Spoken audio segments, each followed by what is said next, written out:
एक बार भगवान शंकर और माता पार्वती पृथ्वी पर भ्रमण के लिए निकले। चलते चलते वे एक गांव में पहुंचे।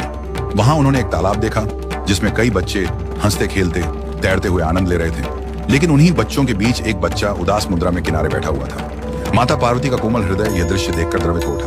उन्होंने भगवान शंकर से पूछा, स्वामी, ये बच्चा इतना उदास क्यों है जबकि बाकी सब आनंद में तैर रहे हैं? शंकर भगवान ने मुस्कुराते हुए कहा, पार्वती, ध्यान से देखो, इस बच्चे के दोनों हाथ नहीं है, इसीलिए यह तैर नहीं पा रहा और दुखी है। माता पार्वती ने गंभीरता से कहा, तो फिर आप अपनी शक्ति से इसे हाथ दे दीजिए ना, ताकि यह भी अन्य बच्चों की तरह खेल सके, आनंद पा सके।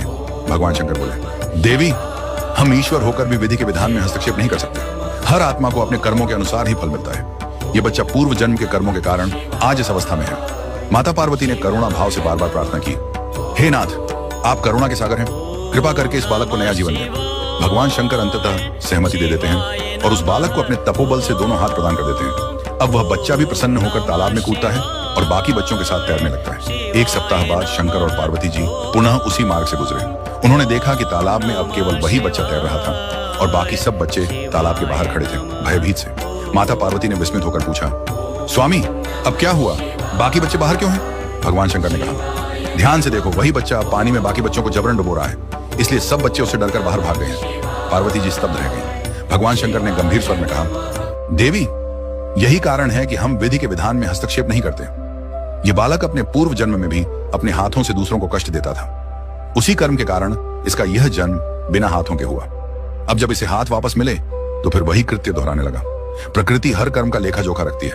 न्याय में कोई पक्षपात नहीं होता। हर आत्मा जब इस संसार में जन्म लेती है तो वह निष्पाप होती है, लेकिन जैसे जैसे जीवन में कर्म किए जाते हैं वैसा ही उसका भाग्य बनता है। किसी का जन्म झुग्गी में होता है, किसी का महलों में। कोई अपाहिज होता है तो कोई स्वस्थ, कोई धनवान है तो कोई दरिद्र। परंतु यह सब स्थायी नहीं है, सब परिवर्तनशील है। अगर कोई व्यक्ति आज पैसे के घमंड में बुरे कर्म करता है तो आने वाले जन्मों में उसे उसका फल अवश्य मिलेगा।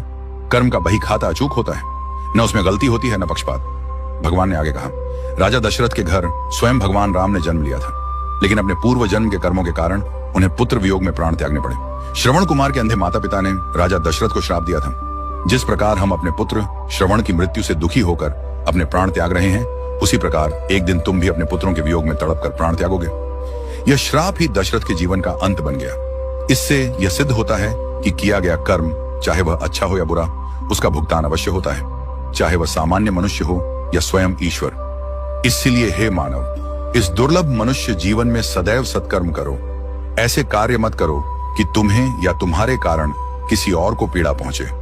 अपने कर्म ऐसे बनाओ कि इस संसार से जाने के बाद भी लोग तुम्हें सम्मान और प्रेम से याद करें।